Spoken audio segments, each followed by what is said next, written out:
Before I start the video, I need some help. I don't know what to put as footage for these types of videos because I don't have gameplay to show what I mean. I'm a Yukiri one trick on defense and the worst flex player you've ever seen on offense. So if there's any ideas about what I can actually put in these videos, for those who actually want to watch them and not just listen, please let me know. Now, let's start the video. Ming, Loin, Daichi, Kanami, and Celestia. This was the meta attack composition in the Strinova map Cosmite in Season 1. It was so popular that it even had a name. You could be forgiven to think that the comp was called Double Vanguard, but it was actually called Double Marksman. That got me thinking about what other hidden roles there were in Strinova, because while Vanguard is a role, Marksman is not, technically. After much research, I found 8 secret roles in the game that, in my opinion, make more sense than the 5 we currently have. Before I explain the roles, I need to briefly explain how my system works. Each character is assigned a primary role, which is worth 2 points, and a secondary role based on their specific awakening choice, which is worth 1 point. You can add these points together to figure out the general playstyle of any team composition. We will not be going into secondary roles today, as that is my next video. So without further ado, let's begin. So since I've already mentioned this role in the intro, let's talk about the marksman role. You might have noticed, if you're watching the footage, that I've actually labeled this role Poke. So let me explain why. Poke type characters excel in controlling long stretches of the map. You could argue that Poke could be subdivided into 2 roles, marksman and pressure characters.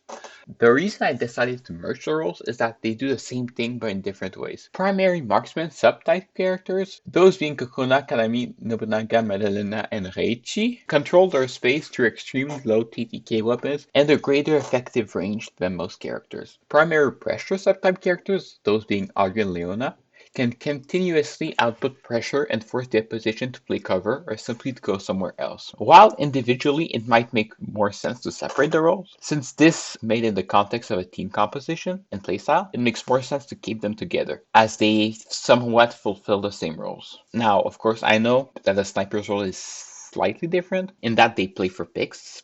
However, I believe that is more a specific advantage to the weapon and not a playstyle, which is why I have not mentioned it here. Poke isn't the only role that excels at controlling space, as that is also the specialty of the anchor role. The anchor is a mostly defensive role that excels at setting up an area in a way that facilitates a retake. Usually through stalling enough time, but sometimes through setting traps for the offense, but sometimes through setting traps for the enemy. Importantly, anchor-type characters are also usually fine with being the last in a team fight, as they are often the last to rotate. In my opinion, while there are plenty of secondary anchors in the game, the only primary anchor is Michelle, as she is the only one to fit all the necessary criteria. Her turrets are useful for stalling and for trap plays, and her ultimate is as useful for stalling as it is for retake. You could argue that Leona is a primary anchor, however, while she excels at stall, she struggles on retakes. Additionally, her ability to always give herself an angle advantage, along with her choice of weapon, being a LMG, is very Pokeline. That is without mentioning that her ultimate fully takes away her anchor capabilities. Granted, it does allow her to safely defuse the bomb, but it's still more useful for contesting space. The reason the anchor role is so important is because it acts as a natural counter to the entry role. The entry is the spearhead of any team. Their role is arguably the most important one. Entries are built to take space for their team. This is mainly done one of 2 ways, either through displacement options, like Cinder Blast, or simply through having sustained abilities to survive using their bodies to move the opponent's crosshairs. The primary entry agents, as briefly alluded to, are Ming, Mara, and Flavia.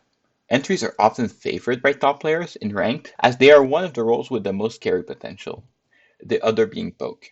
Inversely, it is almost impossible to win with a bad entry player, or stars forbid, no entry at all. The entry role is sometimes confused for the next role, being dive. The reason for this confusion is that a great part of Strinova's player base comes from Valorant, where dive duelists are a natural subclass of entries. Because of the time to kill differences in both games, I actually think it is best to look at the dive role as similar to dive characters in other hero shooters, such as Overwatch and Marvel Rivals. The dive role in Strinova is built on easily getting a quick pick and capitalizing on that number advantage to snowball. The 2 primary divers in Strinova are Baimo and Fuchsia.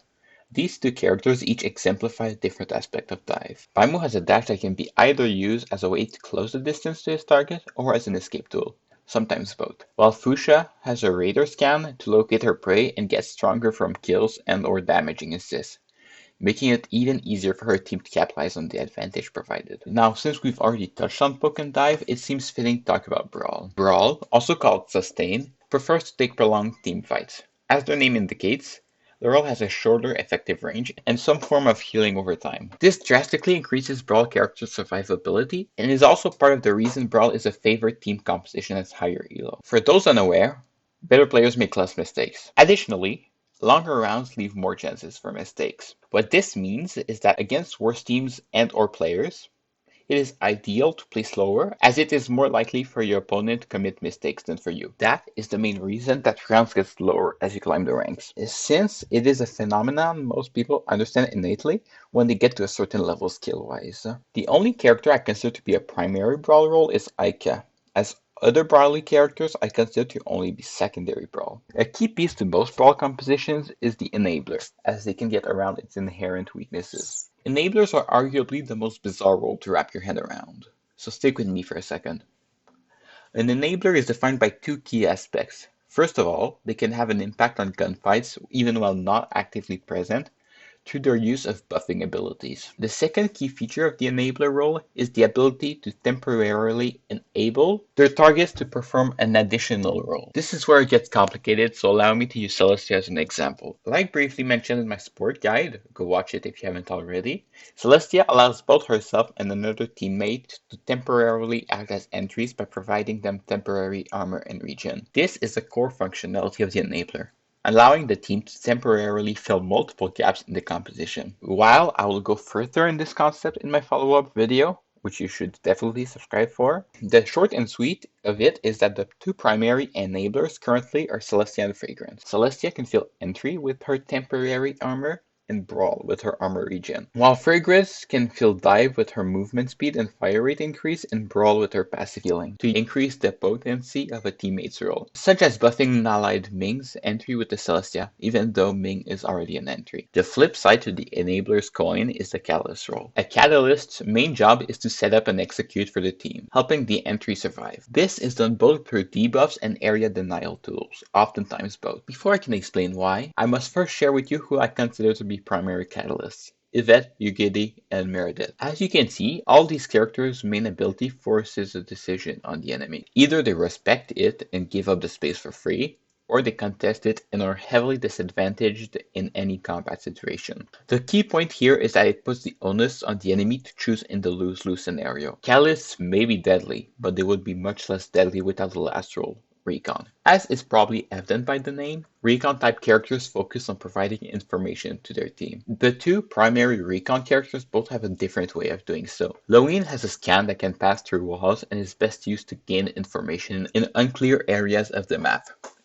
Galatea, at least pre-awakening Galatea, can basically be everywhere on the map at once and is best used to keep information on neutral and or allied territory, prevent lurks and timings. This is probably the most clearly defined role, as it is something that is inherently easier to understand. That by no means the role is easy, only that it is approachable and has an immediate impact on a win or a loss. This is just my perception of the roles in Strinova, and I invite you all to point out anything I may have missed in the comments below.